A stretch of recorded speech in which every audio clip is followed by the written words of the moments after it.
Spanish খবরের কাগজে আগের রাতে পাওয়া রিয়ালের জয় নয়, বরং জায়গা করে নিয়েছে বর্ণবাদের অভিযোগ, যাতে আক্রান্ত ক্লাবের তারকা ফুটবলার ভিনিসিয়াস জুনিয়র।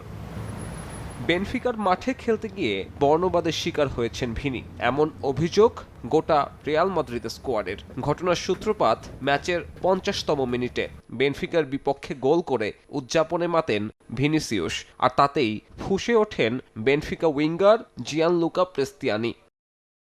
আর্জেন্টাইন এই ফুটবলারের বিরুদ্ধে বর্ণবাদের অভিযোগ তুলেছেন কিলিয়ান এমবাপে, আর বর্ণবাদ বিরোধী নিয়ম অনুযায়ী রেফারি তখন খেলা বন্ধ রাখেন প্রায় 10 মিনিট।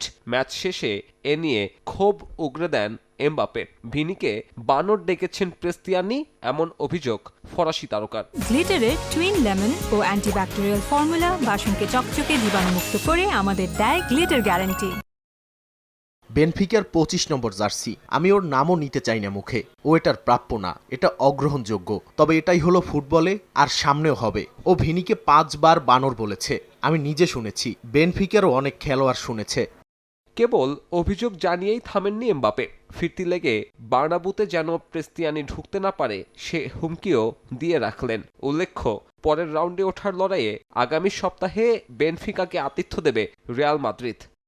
আমরা বুধবার বার্নাবুতে খেলবো, দুনিয়ার সবথেকে সুন্দর আর সেরা স্টেডিয়াম। তবে ফুটবলারকে ওই ম্যাচে খেলতে দেওয়া উচিত না।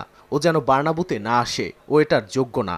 লিসবনের ম্যাচে ওতামেন্দির সঙ্গেও বিবাদে জড়ান ভিনি। চ্যাম্পিয়ন্স লিগের ম্যাচ ছাপিয়ে লড়াইটা যে ব্রাজিল আর্জেন্টিনার হয়ে উঠেছিল সে কথা বলাই বাহুল্য।